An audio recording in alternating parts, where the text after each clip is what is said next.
Halo, selamat pagi Bapak Ibu semuanya. Terima kasih untuk waktu yang sudah diberikan. Kita mau sama-sama untuk belajar mengenai budaya positif di sekolah. Bapak Ibu, ketika Bapak Ibu mendengar kata budaya positif, secara otomatis akan ada banyak hal-hal baik yang ada di kepala kita.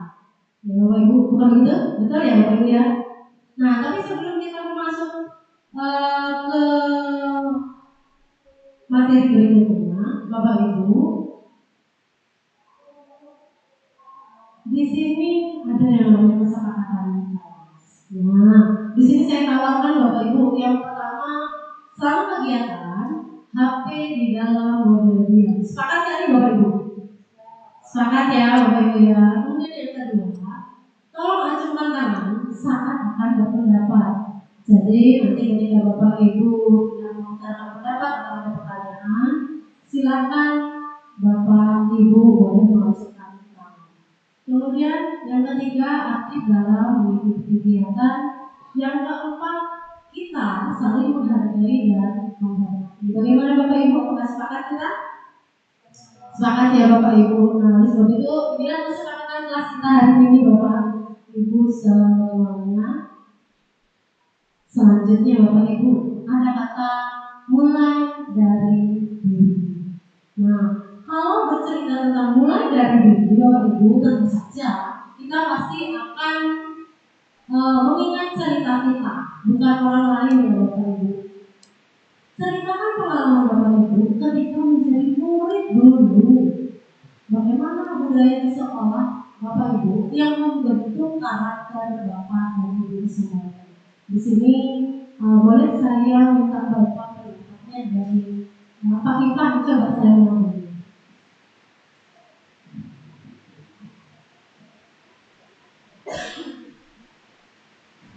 Assalamualaikum warahmatullahi wabarakatuh. Selamat pagi kepada ibu. Berkaitan dengan pengalaman saya ketika menjadi guru, itu ketika bersalaman atau cium tangan.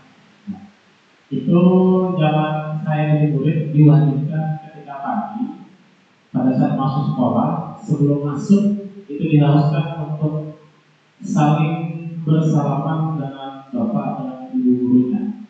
Nah, ketika kita sudah diajarkan untuk dari awal sebelum belajar, sebelum masuk itu bersalaman, maka karakter kita untuk menghargai dan menghormati orang yang lebih tua itu tumbuh.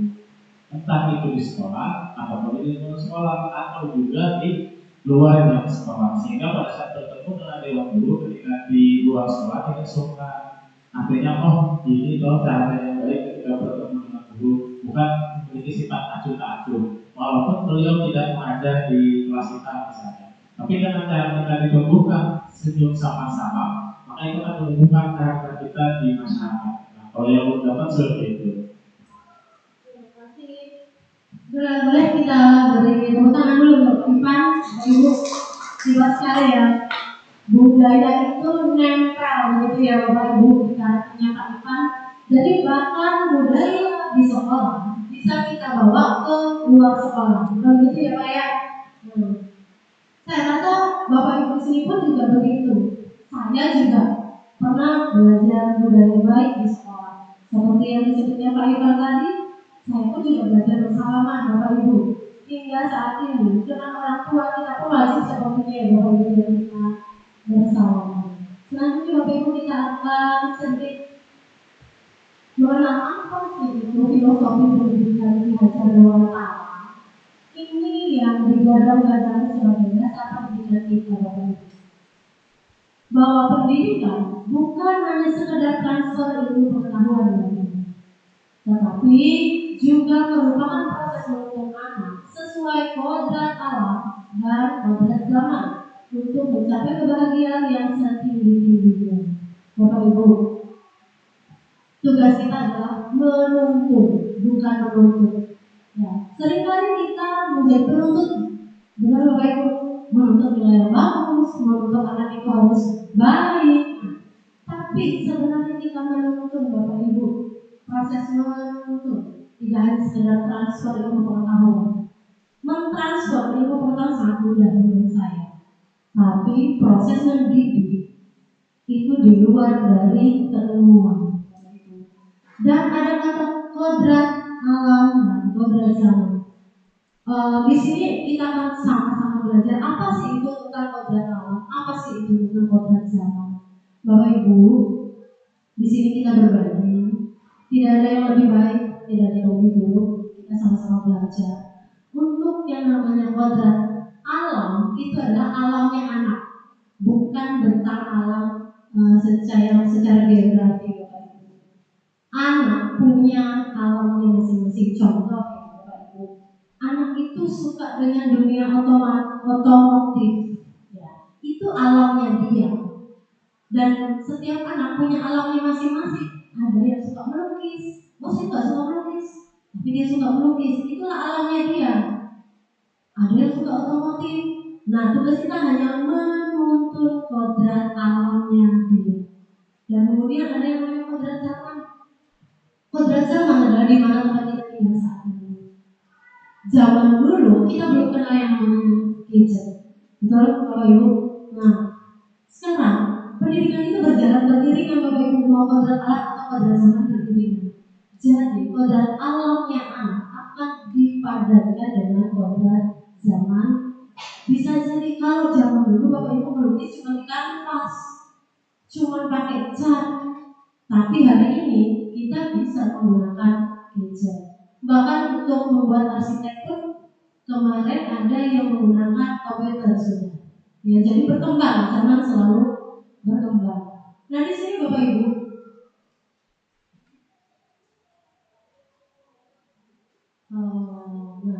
kembali ke sini Bapak Ibu. Untuk konsep utama filosofi pendidikan itu ada 3, dan itu sepertinya sudah sering kita dengar. Yang pertama Ingarso Sumtrodo, Imadio Mangunkarso, dan yang ketiga adalah Tuturi Handayani. Apa sih maksudnya Bapak Ibu? Ingarso Sumtrodo itu artinya di depan kita menjadi teladan. Teladan dalam banyak hal. Hidup kita menjadi teladan yang baik. Baik tutur kata Bapak Ibu, baik tindakan kita, sikap kita dinilai. Jadi kita tidak hanya menjadi penilainya anak-anak, tapi kita juga dinilai sama anak-anak. Sebagai contoh, ada seorang anak yang bilang, "Wih, baju ibu bagus sekali hari ini, warnanya cerah." Itu anak sudah menilai Bapak Ibu, bahwa Bapak Ibu hari ini menggunakan pakaian bagus. Atau ibu cantik sekali hari ini. Anak-anak sudah menilai Bapak Ibu. Ya. Kemudian Imadio Mangunkarso ditemani pengembangan semangat. Ketika anak merasa lelah, jenuh dengan pembelajaran, kita di tengah-tengah berperan sebagai pemberi semangat. Kita memberikan dorongan Bapak Ibu. Di belakang pun juga demikian. Kita memberikan dorongan sampai anak itu menyelesaikan sekolahnya di tempat kita. Nah, si Bapak Ibu, filosofi pendidikan tadi berkaitan dengan budaya positif, hingga kita bisa menuntut pendidikan anak ke posisi mereka berbeda belajar. Nah, Bapak Ibu, di sini Anda tidak bisa mengontrol orang lain, tetapi kita bisa mengontrol diri kita sendiri. Ya, kita tidak bisa menyuruh orang lain untuk menjadi seperti apa yang kita mau, tetapi kita bisa mengontrol diri kita sendiri, dan itu yang dinamakan dengan disiplin Bapak Ibu. Ya, disiplin terhadap diri kita sendiri. Mungkin teman-teman sedang asik istilah yang lagi marak bergosip, bergosip ya Bapak Ibu ya. Jadi kalau ketika teman-teman lain itu suka bergosip, ya bergosip itu tidak hanya orang dewasa Bapak Ibu, anak sekolah pun senang sekali bergosip Bapak Ibu. Jadi kita harus memahami mereka. Ya, kalau kita tidak bisa menyuruh orang lain untuk diam, maka kita yang bisa menyuruh diri kita sendiri untuk diam. Itulah makna disiplin diri Bapak Ibu, belajar mengontrol diri dan menggali nilai positif di dalam diri kita. Selanjutnya di dalam teori kontrol William Glasser, Bapak Ibu, ada yang namanya teori motivasi, ada posisi kontrol dan kebutuhan dasar manusia. Ini yang akan kita pelajari Bapak Ibu hari ini bersama-sama supaya budaya positif itu tercipta di sekolah kita. Ada yang namanya teori motivasi. Motivasi itu ada dari luar dan ada dari dalam. Yang dari luar itu bisa jadi karena dia menghindari hukum. Bisa juga dia untuk mendapatkan imbalan. Itu faktor dari luar. Tetapi kalau dari dalam diri, dia melakukan segala sesuatu karena dia menyukainya, Bapak Ibu. Ya. Hingga menimbulkan nilai-nilai kebajikan yang universal. Bapak Ibu, kita sebagai guru ada beberapa posisi kontrol yang bisa kita gunakan untuk menghadapi siswa. Sebelum saya bergabung di dalam program program, saya tidak mengetahui ternyata ada banyak kontrol-kontrol yang bisa kita gunakan. Bahkan ada yang baik itu kita terapkan ke anak. Di sini ada yang namanya menghukum, ada yang namanya membuat rasa bersalah, ada yang sebagai teman posisi guru, ada juga yang sebagai pemantau dan manajer. Itu beberapa kontrol yang dapat guru lakukan. Kemudian ada juga kebutuhan dasar manusia, yaitu bertahan hidup, kasih sayang yang diperlukan oleh anak itu, kemudian ada kesenangan, kebebasan, dan kekuasaan. Itu yang dirasakan anak. Bapak Ibu, kita akan lanjutkan. Ini beberapa budaya positif yang ada di sekolah kita yang sudah diterapkan. Seperti kata Pak Ivan tadi, ada budaya salam pagi. Kita saling menyapa, bertegur sapa satu dengan yang lain, dan budaya ini diterapkan di dalam kehidupan masyarakat. Kemudian kita melaksanakan doa di setiap paginya, dan itu luar biasa Bapak Ibu. Di sekolah kita melaksanakan itu di setiap paginya, karena tidak setiap sekolah seperti sekolah kita. Dan ini adalah budaya yang sangat baik Bapak Ibu. Kita mengawali hari dengan doa supaya apa yang kita lakukan sepanjang hari itu bermanfaat Bapak Ibu. Kemudian ada yang namanya Jumat bersih, itu pun juga budaya yang baik Bapak Ibu. Kita menjaga lingkungan supaya tetap terjaga. Lingkungan yang aman dan nyaman berbasis disiplin positif di sekolah akan berdampak secara maksimal untuk perkembangan anak. Apa sih maksudnya Bapak Ibu? Kok disiplin positif? Betul, karena kalau anak itu tidak mempunyai disiplin diri, maka dia tidak akan bisa mengontrol diri. Kenapa? Dia akan ikut arus teman-temannya. Itu gunanya disiplin positif diri yang berawal dari sekolah. Bapak Ibu, ini selanjutnya ada teori motivasi Bapak Ibu ini tadi. Untuk lebih lanjut bahwa motivasi intrinsik adalah motivasi yang berasal dari dalam diri, bukan dari luar Bapak Ibu. Contohnya, ketika orang yang suka melukis, dia akan melakukan kegiatan itu dari dalam hati. Semua imajinasinya all out dia keluarkan, dia tuangkan di kanvas tanpa ada kontrol dari orang lain, tanpa ada pengaruh dari orang lain. Oh mataharinya sebelah kanan nih bagusnya, oh sebelah kiri tidak. Dia melakukan murni dari dalam dirinya, ya, karena dia merasa senang, merasa puas ketika dia sudah melakukan itu. Atau juga seperti seorang atlet, dia menyukainya, maka dia melakukannya. Beda mungkin karena setiap orang beda-beda ya Bapak Ibu ya. Untuk kesukaannya, hobinya. Kalau saya nggak suka olahraga Bapak Ibu, ya nggak suka saya, nggak kuat saya angkat beban. Tapi kan sebagian orang yang suka angkat beban, dia olahraga, senang, itu berbeda-beda Bapak Ibu. Ya.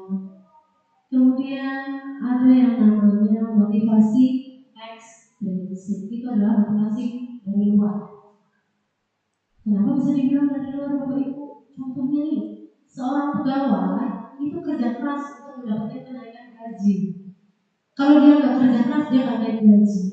Berarti kan berkaitan dengan orang lain. Itu motivasi dari luar, bukan dari dalam diri. Kalau menuruti diri, sepertinya pasti lebih memilih untuk bekerja sedikit dengan gaji besar. Betul ya Bapak Ibu ya? Kalau menuruti diri, tetapi ada faktor luar yang di luar kontrol kita untuk melakukan kerja keras supaya dapat kenaikan gaji. Kemudian yang kedua, seorang siswa belajar dengan giat supaya dapat nilai yang bagus. Nilai diberikan oleh guru, bukan dari dia. Makanya berkaitan dengan orang lain. Itulah motivasi ekstrinsik ya Bapak Ibu. Selanjutnya kita akan menonton video terlebih dahulu.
Bagaimana Bapak Ibu? Kita sudah nonton ya bareng-bareng ya. Apa yang Bapak Ibu dapat dari video itu? Nah, kira-kira dari video tadi, ya, dari video beruang ini tadi, dia memiliki motivasi apa? Boleh dengar suaranya Pak Roni teh? Motivasinya mungkin karena dia bisa olahraga memanjat dan juga mungkin untuk melihat pemandangan itu yang saya melihat pemandangan, motivasinya seperti itu. Kalau bulan dia bagaimana bulan? Motivasi apa? Motivasi dari luar atau dari dalam? Menurut saya ya, dia ini kan memanjat, jatuh, terus bangkit lagi, tidak patah semangat untuk lagi. Betul sekali, tidak patah semangat, terus mempunyai motivasi, dia mau melihat pemandangan luar nih, yang lebih bagus, ya. Atau kita ada ide lain, Bapak Ibu? Biasa ada, bagaimana?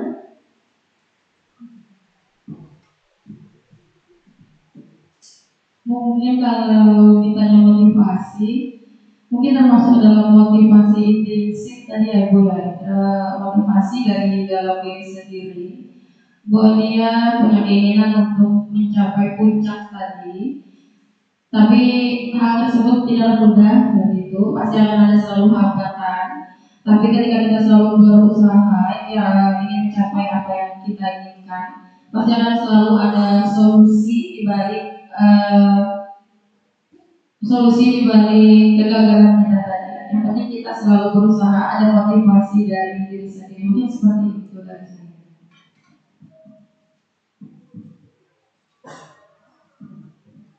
Terima kasih Bapak Ibu guru hebat semuanya.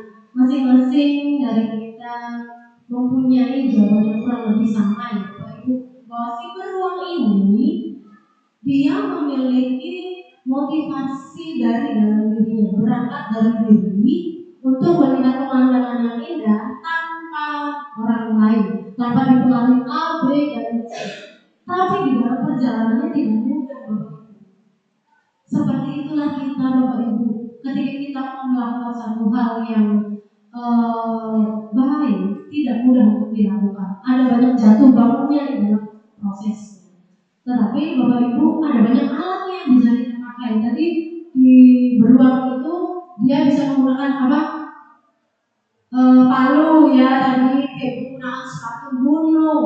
Tapi di tengah jalan ternyata jatuh dan itu nggak bisa digunakan Bapak Ibu. Akhirnya yang dia gunakan apa sih? Tangan Bapak Ibu. Dirinya sendiri akhirnya Bapak Ibu yang bisa digunakan, tidak orang lain. Kita tidak bisa mengandalkan orang lain di setiap waktu. Oleh sebab itu, kenapa seolah kita melatih anak itu untuk mandiri, bisa menyelesaikan masalahnya sendiri? Karena tidak setiap waktu orang-orang di sekitarnya bisa menolong. Dia harus mengandalkan kemampuan dia sendiri. Sama seperti beruang. Walaupun di ujungnya dia belum sempat menikmati pemandangan indah ya, karena gunung esnya tadi sempat roboh Bapak Ibu ya. Tetapi setidaknya dia sudah memiliki semangat juang yang patut kita acungi jempol ya kan Bapak Ibu ya. Nah di sini ada yang namanya nilai-nilai kebajikan universal. Apa sih itu nilai kebajikan universal? Yang namanya universal artinya umum ya Bapak Ibu. Bahwa nilai yang disepakati bersama, terlepas itu dari suku, agama, ras, itu sama nilainya Bapak Ibu. Ya. Nilai-nilai kebajikan pada institusi atau organisasi dapat berbeda-beda, tapi Bapak Ibu yang harus kita tahu bahwa semua memiliki tujuan yang mulia Bapak Ibu, itulah nilai kebajikan. Saya rasa satu dunia akan sepakat kalau menolong orang lain itu adalah perbuatan baik, betul ya Bapak Ibu. Bahkan kalau kita lihat ada orang-orang yang mengabdikan dirinya untuk pergi ke daerah-daerah atau negara-negara tertentu untuk menjadi sukarelawan, karena di sana ada banyak kelaparan, ada banyak perang Bapak Ibu yang kita tahu saat ini terjadi. Dia memberikan dirinya dan itu adalah kebajikan, nilai kebaikan. Yang ada di mana sih sebenarnya nilai itu? Ada di keadilan, bisa kesamaan, ada tanggung jawab, ada kejujuran, rasa syukur, dan lain sebagainya. Bapak Ibu.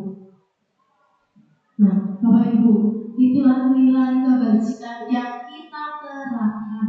Di sekolah pun juga sama Bapak Ibu. Kita sebagai pendidik dituntut untuk bisa menuntut anak kita memiliki nilai-nilai kebajikan seperti ini Bapak Ibu. Mampukah kita? Mampu jawabannya selama kita bisa bekerjasama, Bapak Ibu.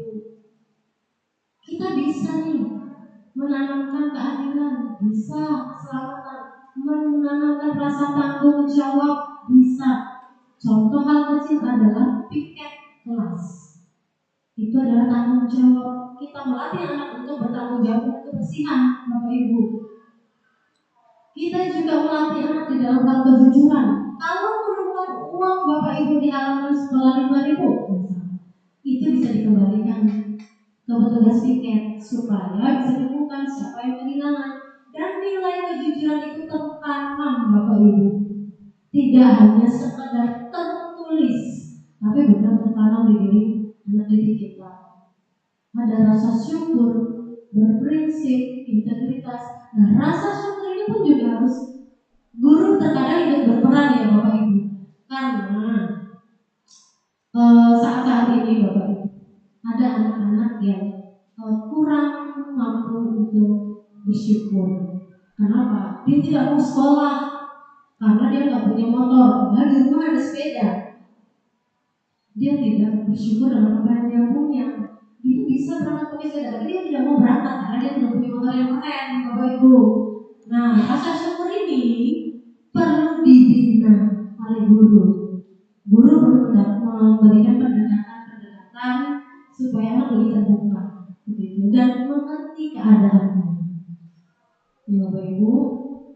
Selanjutnya, nah ini Bapak Ibu di kelas, apakah sudah melakukan kesepakatan kelas?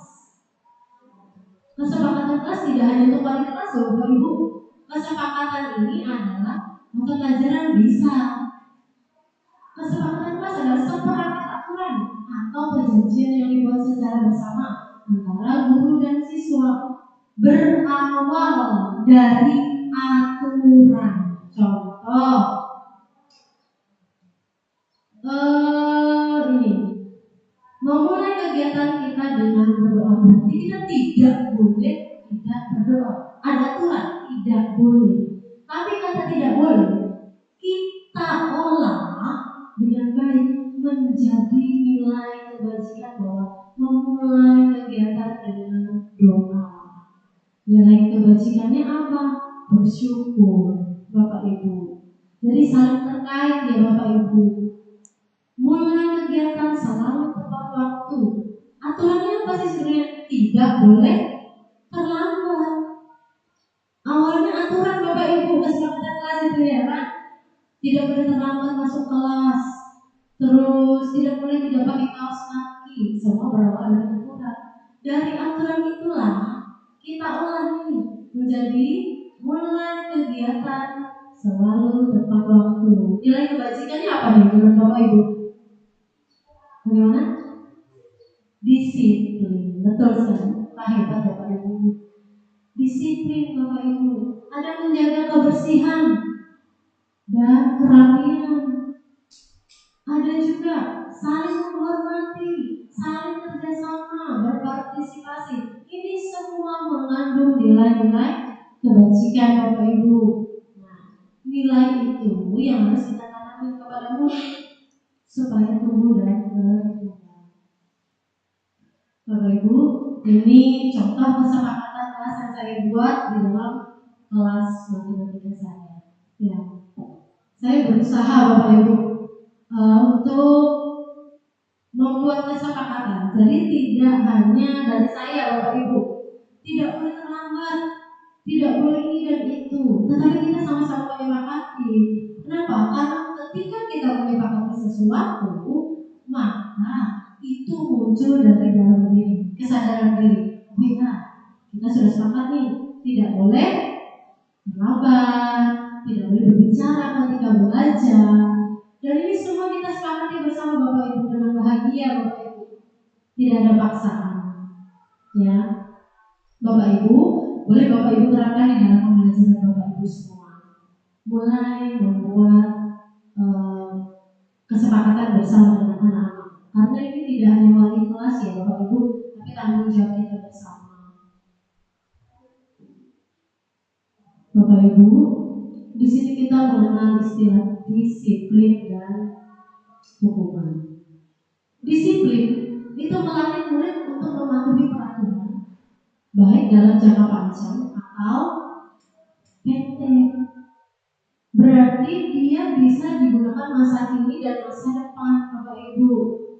Itulah makna disiplin. Hari ini dia kelas 2 SD, dia disiplin mandi sore jam 5 sore. Nanti ketika dia SMA, pola itu akan terbentuk, Bapak Ibu. Dia akan mandi sore di setiap jam 5 sore. Itu makna disiplin. Jadi dalam jangka waktu pendek dan panjang itu tetap sama, konsisten, Bapak Ibu. Kalau yang hukuman itu untuk mengendalikan perilaku murid biasanya. Ini banyak kita jumpai ya Bapak Ibu masih di sekolah-sekolah kita. Kalau misal ada anak yang melanggar peraturan, kita biasanya menerapkan hukuman. Hukumannya apa? Biasanya ditentukan oleh guru. Siswa diminta untuk melakukan sesuatu, entah itu memungut sampah, apakah itu menulis catatan 100 lembar, ya Bapak Ibu, itu hanya untuk mengendalikan perilaku dan anak tidak akan berubah. Kenapa? Karena dari luar Bapak Ibu, bukan dari dalam munculnya. Tapi kalau dia disiplin Bapak Ibu, munculnya dari dalam. Saya melakukan sesuatu untuk saya, untuk kebaikan saya, bukan untuk saya tidak dihukum, bukan supaya saya dipuji, ya, tetapi untuk dirinya sendiri. Itulah disiplin, Bapak Ibu. Nah, ini ada hukuman dan konsekuensi, ya, Bapak Ibu. Jadi kita harus bedakan mana yang namanya hukuman, mana yang namanya konsekuensi. Jangan hanya terus kita menghukum, Bapak Ibu. Menurut Nelson, tahun 2021, merespon kesalahan dengan kasih sayang dan kebaikan. Ini tidak mudah Bapak Ibu untuk diterapkan. Memberikan pertanyaan yang bisa menimbulkan diskusi. Kemudian melihat kesempatan terjadinya kesalahan untuk didiskusikan, Bapak Ibu. Ini tidak mudah sekali lagi. Tapi bukan berarti tidak bisa dilakukan. Kita bisa melakukannya, Bapak Ibu. Merespon kesalahan dengan kasih sayang. Ketika murid melakukan kesalahan, tidak serta-merta kita memojokkan, kita membentak, ya Bapak Ibu. Kita melakukannya dengan kasih sayang, dengan tutur yang halus, maka dia akan lebih terbuka. Semakin kita keras, anak biasanya jarang terbuka, Bapak Ibu. Dia tidak mau terbuka. Tapi kalau kita masuk memahami karakternya, karakteristiknya seperti apa, dia akan mengalir saja, Bapak Ibu. Dia akan cerita karena dia merasa nyaman, karena diperlakukan dengan sayang. Ini pengalaman Bapak Ibu. Karena terbiasa sebenarnya saya itu di rumah manggil anak adalah sayang. Jadi ketika saya minta tolong dengan murid juga panggilnya sayang, Bapak Ibu. Jadi waktu itu saya minta tolong sama Ainun namanya. Saya tolong Ainun, sayang, tolong ambilkan spidol. Di mana Bu? Di kelas sebelah. Karena spidol itu habis, Bapak Ibu. Jadi dia ambil, dia berangkat. Ketika dia pulang, dia bilang, aduh Bu, selama di rumah saya nggak pernah dipanggil sayang. Dengan begitu, hanya Tiani memanggil ulun sayang. Saya terkejut Bapak Ibu. Ternyata dampak panggilan itu penting Bapak Ibu. Saya menyadari itu. Saya bilang, terus kamu di rumah panggil apa? Dia bilang, biasanya ulun sering dipanggil, oi, gitu. Ya Bapak Ibu, dia sama orang tuanya. Jadi orang tuanya panggil, oi Nun, gitu orang tuanya. Ulun tuh kada pernah dipanggil sayang, baru dia yang panggil sayang. Nah Bapak Ibu, dampaknya itu besar Bapak Ibu. Hal sepele, kita tidak keluarkan biaya sebenarnya Bapak Ibu, tapi untuk orang lain itu sangat-sangat berdampak. Bahkan ketika kita hanya untuk menjadi pendengar pun, itu berdampak besar bagi murid. Dan itu pun juga sudah saya lakukan Bapak Ibu. Saya hanya duduk diam menjadi pendengar, mendengarkan cerita keluh kesahnya seorang anak yang dia di rumah tidak diperhatikan kedua orang tuanya. Mohon maaf, kedua orang tuanya berpisah Bapak Ibu. Jadi anak ini tinggal dengan neneknya. Jadi di dalam pembelajaran Bapak Ibu, dia sibuk dengan dunianya sendiri. Dia tidak mendengarkan apa yang saya katakan. Anak ini aneh menurut saya. Jadi saya panggil secara individu, kita ngobrol. Di situ dia ternyata mengeluarkan semuanya unek-uneknya Bapak Ibu sampai menangis kesombongan. Sedangkan saya tidak ngomong apa-apa Bapak Ibu. Saya hanya bertanya dengan menggunakan kata sayang. Modalnya Bapak Ibu, gak keluar duit Bapak Ibu. Murah meriah, tapi kita bisa memahami. Saya hanya bertanya, kamu kenapa nak? Kamu sehat?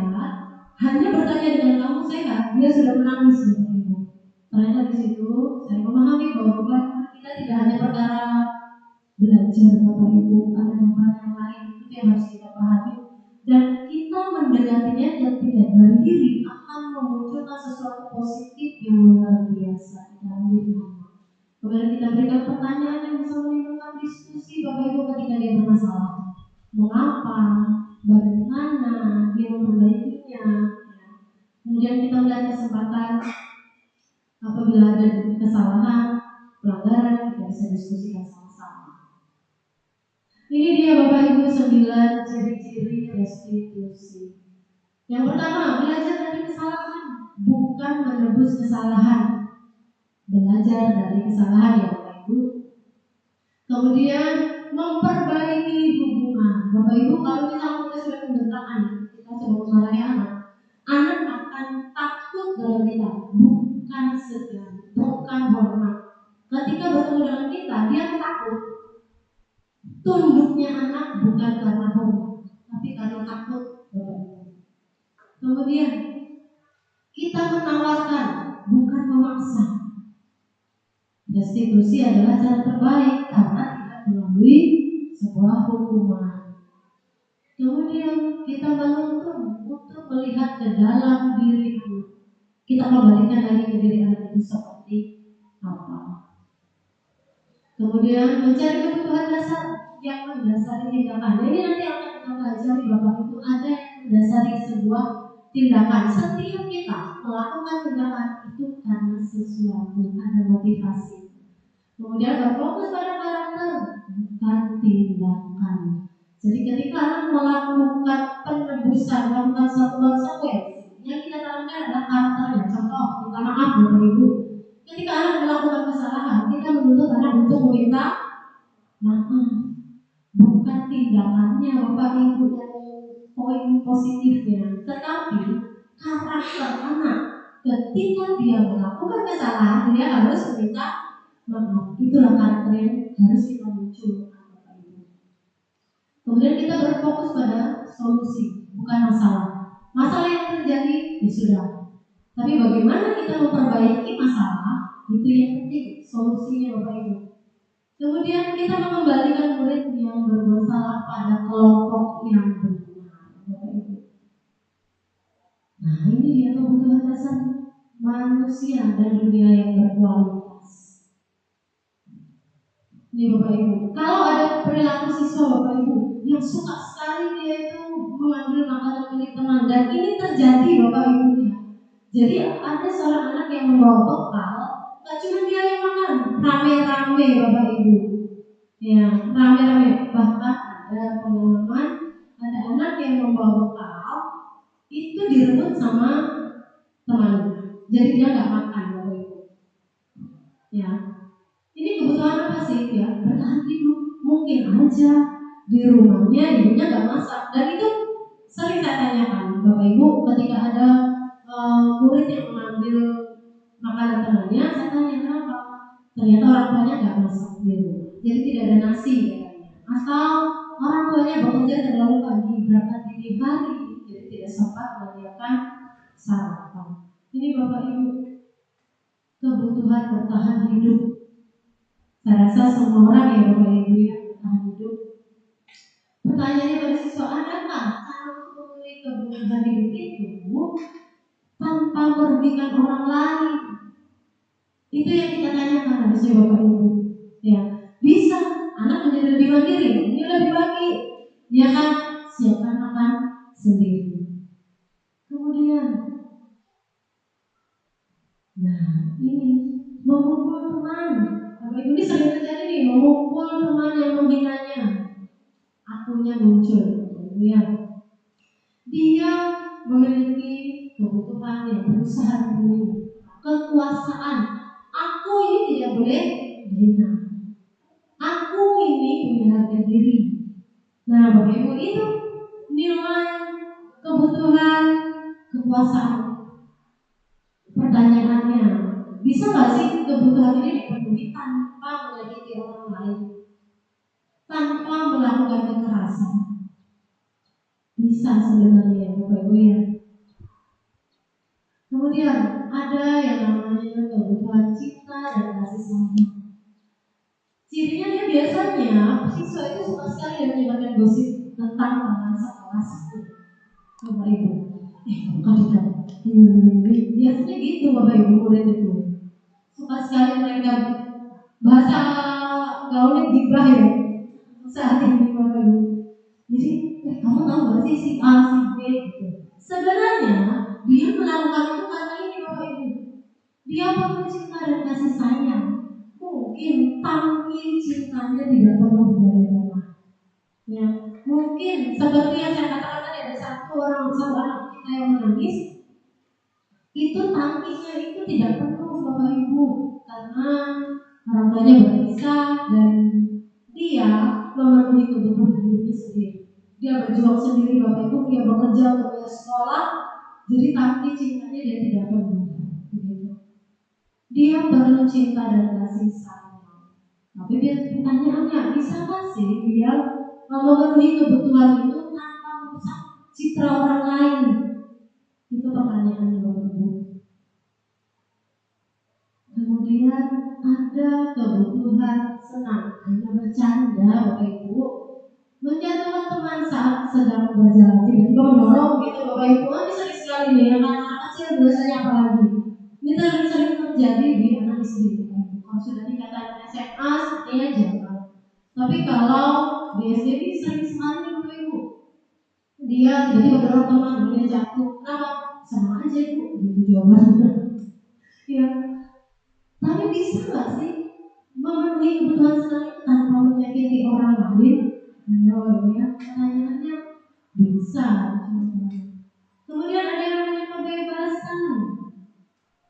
Kebebasan itu dia suka sekali anaknya mengganggu di kelas, jahil gitu ya, dia suka-suka dia mau melakukan apa, dia tidak ingin dibatasi dengan aturan. Dia suka kebebasan. Ya. Tapi apakah ada cara untuk mengurangi kebebasan tanpa mengganggu orang lain? Nah ini pertanyaannya Bapak Ibu. Terkadang kita bingung kan menghadapi ini sudah sekali mengganggu. Nah menghadapinya gimana nih? Biasanya tidak jarang kita memberikan hukuman. Betul Bapak Ibu? Supaya anak itu diam, kasih hukuman dia. Suruh keluar kelas, suruh nyapu, suruh apa? Memberikan hukuman. Ada Nah, di sini Bapak Ibu, kita akan belajar kontrol diri kita sebagai guru. Ada kontrol penghukum, ada pembuat bersalah, ada teman, ada pemantau, dan ada manajer. Yang tadi yang saya katakan bahwa sebelum saya bergabung guru penggerak Bapak Ibu saya itu nggak tahu. Ternyata ada banyak Bapak Ibu, ada penghukum, ada pembuat bersalah, ada teman. Ada juga pemantau dan posisi saya Bapak Ibu ada di sini nih. Nah ini Bapak Ibu teman dan pemantau Bapak Ibu. Itu sering saya lakukan Bapak Ibu. Saya menuntut nih guru berbuat menghardik, menunjuk, menyakiti. Ini saya skip ya Bapak Ibu karena ini tidak pernah saya lakukan. Tetapi saya melakukan yang di bawah sini Bapak Ibu. Saya tidak pernah menunjuk anak, saya tidak pernah menyakiti, saya juga tidak menunjuk-nunjuk, tidak pernah itu saya lakukan. Tapi saya lakukan di sini. Kalau kamu tidak melakukan PR-mu, kalau kamu tidak mengerjakan tugasmu, maka nilaimu gak ada. Gitu ya. Ini yang saya lakukan Bapak Ibu. Jujur saya dengan diri saya sendiri. Ya. Saya ada di posisi penghukum dan pemantau. Tetapi hasilnya apa? Ketika saya menuntut anak itu untuk mengerjakan tugas, anak akan menjawab, ya ampun, ini aku membawa murid main, akhirnya lupa. Dia akan menyalahkan orang lain. Nih, menyalahkan orang lain. Dan akhirnya posisi kita, Bapak Ibu, di luar dunia dia mengabaikan kita, Bapak Ibu. Dia melakukannya lagi dan lagi, mengulangi kesalahan dan akan berkata, biarkan saja. Tuh. Nanti juga marah lagi, akan menjadi habit kita, Bapak Ibu. Kemudian membuat rasa bersalah. Apa sih yang guru lakukan? Nih, berceramah mengatakan seharusnya kamu tuh mengerjakan PR. Ibu kecewa kamu gak kerjakan PR. Seharusnya kamu bisa mendapatkan nilai yang bagus. Tapi kenapa kamu begini? Nah, Bapak Ibu, ini dia membuat rasa bersalah munculnya. Kemudian guru berkata, seharusnya kamu sudah tahu. Ibu lelah, ngomong sudah dari kemarin gak didengar, bla bla bla. Sering kan Bapak Ibu kita dengar begitu ya, guru ya. Nah, kemudian akhirnya nih murid mengatakan guru di dalam dunianya berkualitas, tapi karena dia merasa bersalah. Gitu, bukan karena menginginkan dia untuk bersemangat belajar, tapi selalu dibuat bersalah oleh guru. Ada yang namanya posisi teman. Jadi posisi guru sama murid itu berteman, yang berakibat guru kurang dihargai, Bapak Ibu. Ya, terkadang ketika posisi teman itu muncul di diri guru, murid akan sibuk sendiri, Bapak Ibu. Ketika Bapak Ibu guru mengajar, dia akan sibuk sendiri dengan dunianya. Dia tidak peduli nih, nanti juga bisa ibunya diajak ngobrol. Seperti itu Bapak Ibu ya. Kemudian ada posisi pemantau, menghitung, mengukur. Saya menghitung Bapak Ibu murid itu kalau mengumpulkan tugas, kamu ini baru mengumpulkan 5 tugas dari 10 tugas. Saya menghitung Bapak Ibu. Kemudian saya bilang, terus apa aturannya? Kalau kamu cuma mengumpul 5, solusi gimana? Saya kejar Bapak Ibu. Nah di sini posisi saya. Tetapi saya baru tahu ternyata ada posisi yang sangat bagus Bapak Ibu. Manajer.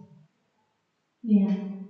Kita mengajukan pertanyaan-pertanyaan dan kita menanyakan apa yang benar dan apa yang salah. Itu posisi manajer, posisi yang bagus sekali. Nah, ini yang miskonsepsi yang sering terjadi Bapak Ibu. Ilusi bahwa guru itu bisa mengontrol siswa. Ya. Kemudian ilusi bahwa kritik dan membuat rasa bersalah mampu menguatkan karakter Anda. Tidak ya Bapak Ibu. Membuat rasa bersalah itu tidak sama sekali menguatkan karakter. Ilusi bahwa semua perbuatan positif, efektif dan bermanfaat belum tentu, karena setiap orang berbeda, kebutuhannya berbeda Bapak Ibu. Ilusi bahwa orang dewasa berhak memaksa, tidak seperti dengan bayi boleh kita paksa karena dia tidak makan. Tapi kalau sudah pendidikan di sekolah, kita tidak boleh memaksa. Ini bergerak antara peraturan, pemantau, konsekuensi.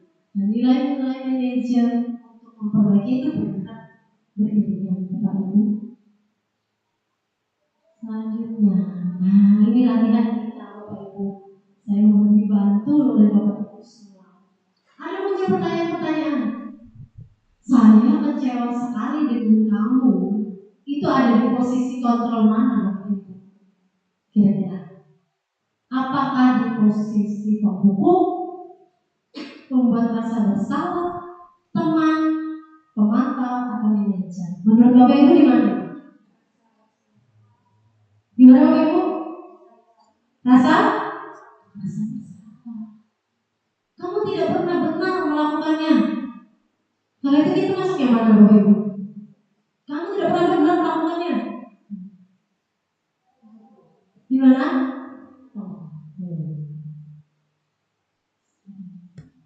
Nih, ayolah, lakukanlah demi kebaikan ibu, supaya ibu gak dimarahin oleh guru yang lain. Di mana ini letaknya? Boleh kita lihat kembali, siapa tahu Bapak Ibu? Nah, ini. Di mana? Teman, Bapak Ibu. Nah, ada banyak ternyata posisi kontrol. Saya rasa Bapak Ibu semua merasa nih, aku ada di mana nih gitu. Iya nggak Bapak Ibu ya? Aku di mana nih posisinya nih? Saya ada di posisi penghukum dan pemantau Bapak Ibu. Ayo kita koreksi diri kita bersama-sama Bapak Ibu. Nah, sudah sering kita mendengar yang namanya istilah segitiga restitusi. Apa sih itu segitiga restitusi? Ini biasanya Bapak Ibu guru BK bergerak cepat di sini Bapak Ibu.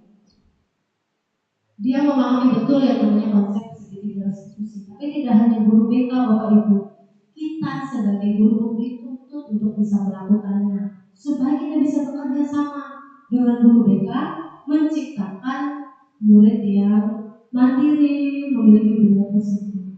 Nah, di sini Bapak Ibu ada segitiga restitusi. Ada 3 tahapan yang kita lakukan dalam segitiga restitusi.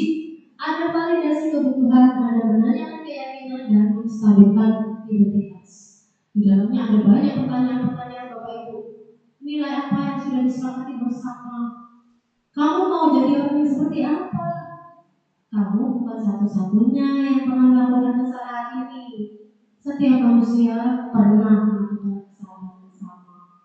Kamu pasti punya alasan untuk melakukan itu. Itu contoh-contoh pertanyaan Bapak Ibu yang bisa kita lontarkan ke anak apabila terjadi permasalahan. Langkah pertama Bapak Ibu ketika kita melakukan restitusi Bapak Ibu, kita harus menstabilkan terlebih dahulu identitas anak. Ya. Dengan kita tidak menunjuk, menghukum, menggunakan perkataan yang kasar. Guru bisa berkata nih, salah itu biasa. Ya, semua orang pernah melakukan kesalahan. Manusia tidak ada yang sempurna. Contohnya seperti itu Bapak Ibu. Tidak ada manusia yang sempurna nih. Ibu juga pernah berbuat salah.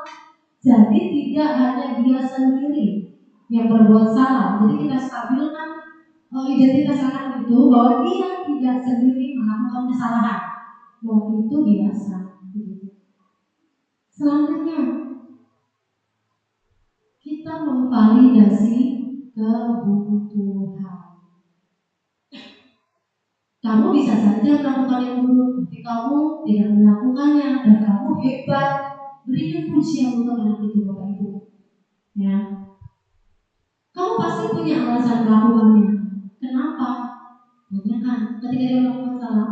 Kenapa? Kamu pasti punya alasan untuk itu. Misalkan ada anak yang salah bawa sepatu. Tanyakan kenapa salah bawa sepatu.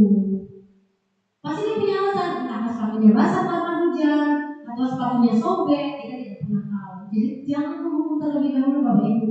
Tanyakan alasan kenapa. Itu ya. Kemudian menanyakan keyakinan dari dalam diri. Nah, nilai apa yang kita percayai di kelas? Kamu pasti sudah tahu keyakinan apa nih yang kita sepakati di kelas. Misalnya seperti itu kalau saya Ibu. Keyakinan apa nih yang kita sepakati sama-sama? Oh, semangat belajar Bapak Ibu. Nilai-nilai universal yang telah disepakati. Ya, seperti tadi kita katakan ada disiplin, tanggung jawab. Nah, kembali lagi ke situ Bapak Ibu. Itu menanyakan keyakinan. Ini contoh dokumentasi yang saya lakukan di beberapa siswa Bapak Ibu. Ini ada siswa yang tidur di kelas di jam matematika Bapak Ibu. Ada juga yang sekolahnya Bapak Ibu ya. Dia makan, diam-diam. Jadi saya panggil, kebetulan mereka dari kelas yang sama. Ini atas nama Saiful dan Firdaus. Jadi saya panggil mari Bapak Ibu. Saya melakukan segitiga restitusi. Kalau untuk Saiful, saya tanyakan ini kenapa alasannya kok tertidur di kelas. Ternyata dia nonton bola sampai jam 1:30, Bapak Ibu. Akhirnya bangunnya kesiangan, Bapak Ibu. Nah, ketiduran dia di kelas karena dia ngantuk. Kalau si Firdaus, saya tanya kenapa dia makan di dalam kelas. Jawabannya adalah karena lapar. Dia tidak sempat sarapan. Dia nggak kuat menahan sampai jam istirahat. Makanya diam-diam dia makan, Bapak Ibu. Nah, di sini di beberapa siswa juga saya melakukan restitusi itu, Bapak Ibu. Saya harap kita semua bisa bekerja sama, Bapak Ibu, bergandeng tangan untuk menciptakan budaya positif di sekolah. Jadi tidak ada lagi anak yang merasa terhukum gitu ketika dia sekolah, karena Bapak Ibu, kita itu paling banyak membentuk karakter anak. Kenapa saya katakan seperti itu? Waktu kita punya 24 jam, murid itu 8 jam di sekolah, terhitung dari jam 8 jam 7 pagi, Bapak Ibu. Itu 8 jam. Kalau di SMA kita sampai jam 3 ya, itu 8 jam. Dia di rumah cuma 6 jam sampai jam 9 malam dia harus tidur dan bangun lagi di jam 5 pagi. 8 jam itu waktu paling banyak Bapak Ibu. Di rumah dia cuma 6 jam bersama orang tuanya. Itu pun kalau dia penuh bersama orang tuanya. Kalau tidak, dia menjalani hidupnya sendirian, Bapak Ibu. Maka pembimbing yang ada di dekatnya adalah kita, pendidik guru di setiap hari. Nah, ini Bapak Ibu, pertanyaan yang dimunculkan. Apakah kamu ingin berbagi? Atau apakah saat ini kamu sedang menjadi diri orang yang kamu inginkan? Apakah kamu sudah mengubah perilaku dari buruk ke baik? Itu bisa kita tanyakan Bapak Ibu. Dan semua budaya positif ini bisa terjadi kalau kita bekerja sama, tidak berdiri sendiri-sendiri Bapak Ibu. Ya. Nah, Bapak Ibu, di sini ada video kembali yang kita tonton bersama-sama yang bisa menjadi pembelajaran kita bersama Bapak Ibu, bahwa kerjasama itu sangat dibutuhkan untuk membangun budaya yang baik di lingkungan sekolah. Silakan.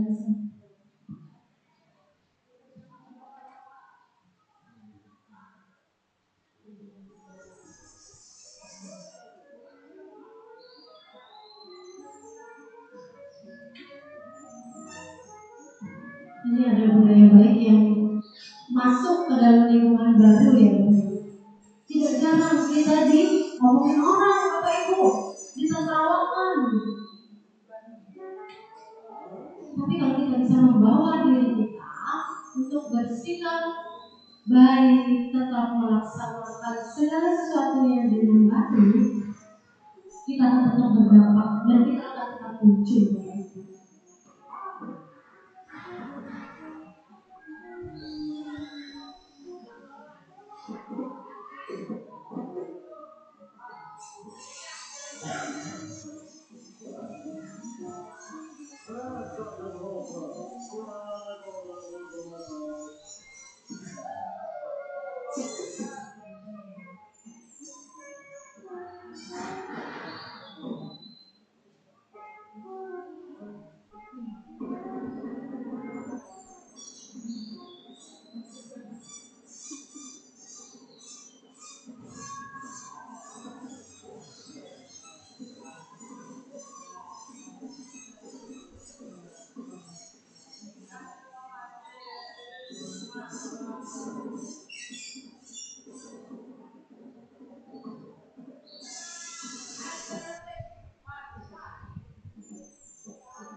Tapi poinnya tetap kerja sama Bapak Ibu.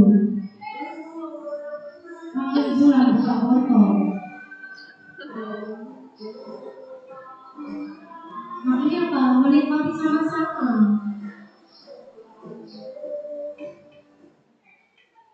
Oke. Semuanya kalau kerjasama yang mustahil bisa jadi mungkin, ngambil bulan pun mustahil Bapak Ibu. Kerjasama tapi bisa Bapak Ibu. Nah, sama seperti kita mendidik Bapak Ibu ya.